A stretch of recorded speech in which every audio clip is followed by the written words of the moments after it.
বাংলাদেশের জন্য মালয়েশিয়ার শ্রমবাজার খুবই গুরুত্বপূর্ণ হলেও কেন এখানে এত অস্থিরতা? কাদের দুর্নীতির কারণে এই শ্রমবাজার বারবার হাতছাড়া হচ্ছে? ৩১ মের মধ্যে নির্ধারিত সময়সীমা থাকলেও প্রবাসী কল্যাণ মন্ত্রণালয় আর বাইরের সমন্বয়হীনতার কারণে কপাল পুড়েছে হাজার হাজার শ্রমিকের।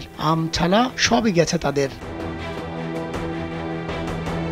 সর্বস্ব বিক্রি করে টাকা জোগাড় করেও মালয়েশিয়ায় যেতে পারেননি এসব শ্রমিক। এর জন্য প্রবাসী কল্যাণ মন্ত্রণালয় আর বাইরাকে দুষছেন এই খাতের বিশেষজ্ঞরা। তাদের দাবি, যেতে না পারা শ্রমিকদের টাকা ফেরত দেওয়া উচিত কর্তৃপক্ষের।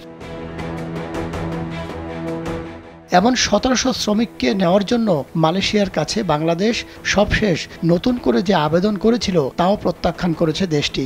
এরপরই আবার আলোচনায় এসেছে শ্রমবাজারটি। প্রশ্ন উঠেছে, গত কয়েক বছরে এই শ্রমবাজারে কেন এত অস্থিরতা?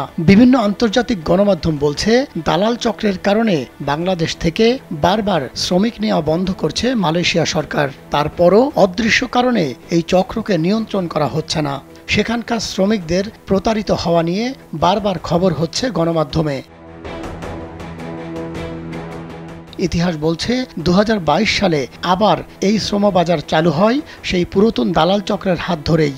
আবারও দায়িত্ব দেওয়া হয় তাদেরকে। তাদের মাধ্যমে মালয়েশিয়ায় গিয়ে লাখ লাখ বাংলাদেশি কর্মী প্রতারিত হয়। চাকরি না পেয়ে উল্টো জেলখানাও থাকতে হয়েছে অনেককে।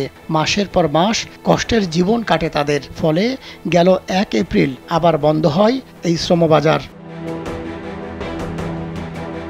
সবশেষ মালয়েশিয়ার পক্ষ থেকে বলা হয় ৩১ মের পরে আর কোনো শ্রমিক নেবে না দেশটি।